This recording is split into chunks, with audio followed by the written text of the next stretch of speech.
Hey, welcome back. I'm Vivek Bindra. I'm an international motivation speaker, leadership consultant and a CEO coach.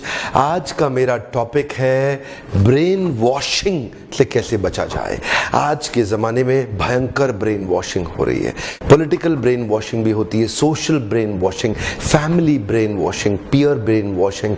आज media और advertising industry, social digital media, electronic media या print media बहुत बड़े budget के साथ आज creatively थोड़ा intelligently try कर रहे हैं किस प्रकार से आपका और मेरा माइंड को किसी तरह से थोड़ा कैप्चर कर ले, थोड़ा माइंड के अंदर स्पेस क्रिएट कर ले, माइंड के अंदर रिपीटेड स्पेस क्रिएट करें ताकि आप एक कॉल टू एक्शन क्रिएट हो आपके जीवन के अंदर। अनकॉन्शियसली इस प्रकार के हिडन कमांड आज एडवर्टाइजिंग इंडस्ट्री आपको और मुझको दे रही है ताकि हमारे माइंड के सबकॉन्शियस माइंड में सबलिमिनल थॉट्स के साथ एक स्पेस क्रिएट हो, जिस स्पेस के कारण हम अनकॉन्शियसली कॉन्शियस माइंड को ड्राइव करके डिसीजंस ले लें। ब्रेन वॉशिंग बड़ी खतरनाक चीज है। आपके माइंड में बड़ी समझदारी के साथ ब्रेन वॉशर्स ये जानते हैं कि आप लॉजिकली अपने बाइंग बिहेवियर को इन्फ्लुएंस नहीं कर पाते, इमोशनली अपने बाइंग बिहेवियर को इन्फ्लुएंस करते हैं, जिसका फायदा कई बारी पॉलिटिकल ब्रेन वॉशर्स भी ले जाते हैं। मैंने अभी क्या देखा, रिसेंटली कई इलेक्शन कैंपेन्स में आपने देखा होगा कुछ छोटे छोटे शहरों और स्टेट्स के अंदर जाति और धर्म के नाम पे लेस कॉम्पिटेंट लीडर भी ज्यादा वोट ले जाता है। क्यों? क्योंकि वो इमोशनली कनेक्ट कर पाता है और ब्रेन वॉश कर देता है कि मैं ही तुम्हारा बेड़ा पार लगाऊंगा। अच्छा, ये पॉलिटिकल लीडर क्या होते हैं? इनके पास स्किल भी कम है, टैलेंट भी कम है, विल भी कम है, कम कॉम्पिटेंट है, पर इमोशनली कनेक्ट कर जाते हैं, इसीलिए ब्रेन वॉश कर जाते हैं कि आप वोट मुझको दो, मैं आपके अधिकारों को सदन तक, संसद तक लेके जाऊंगा, ज्यादा से ज्यादा मुझे वोट देना, मैं आपके अधिकारों को लेके जाऊंगा।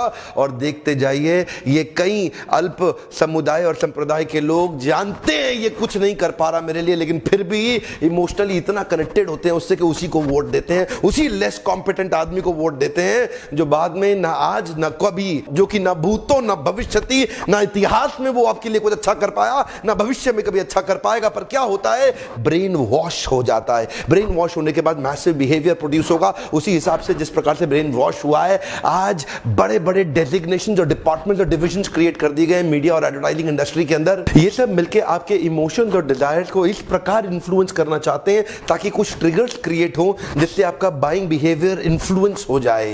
एक्चुअली इनका एक ही काम है, इनका काम है कि ये आपकी लॉजिकल प्रोपेंसिटीज को खत्म कर देना चाहते हैं। ये चाहते हैं आपकी rational thinking, problem solving ability और क्रिटिकल थिंकिंग को समाप्त कर दें ताकि आप इमोशनली ड्रिवन होकर के अपने बाइंग बिहेवियर का आपका बाइंग बिहेवियर थोड़ा इन्फ्लुएंस हो जाए, जिससे आप डिसीजन लेकर के आप सामान खरीद सकें। इसको बोलते हैं ब्रेन वॉशर्स। ये ब्रेन वॉशर्स मिलके देखिए, ब्रेन वॉशिंग तो होएगी ही होएगी, आपकी ब्रेन वॉशिंग तो हमेशा होएगी। अब डिपेंड करता है कि कर कौन रहा है। आप खुद अपनी ब्रेन वॉशिंग कॉन्शियसली कर रहे हैं या आसपास से अनकॉन्शियसली अपनी ब्रेन वॉशिंग करा रहे हैं। गलत आदमी अगर आपकी ब्रेन वॉशिंग कर गया ना, अगर आपके पास अपना ऑब्सेशन स्टेटमेंट, गोल स्टेटमेंट नहीं होगा, तो आप दूसरों का गोल स्टेटमेंट अचीव करने के लिए उनके साथ भागने लगेंगे। क्यों? क्योंकि वो आपका ब्रेन वॉश कर देंगे। आज सोशली भी कई ब्रेन वॉश कर रहे हैं आपके परिवार, पीयर, परिवार, समाज के कई लोग, जिसके कारण क्या दिक्कत आ रही है? एक ही दिक्कत आ रही है कि आज आपके बड़े बड़े सपनों को वो काट देते हैं, समाप्त कर देते हैं ब्रेन वॉश करके। तो मिलते हैं कल सुबह 8 बजे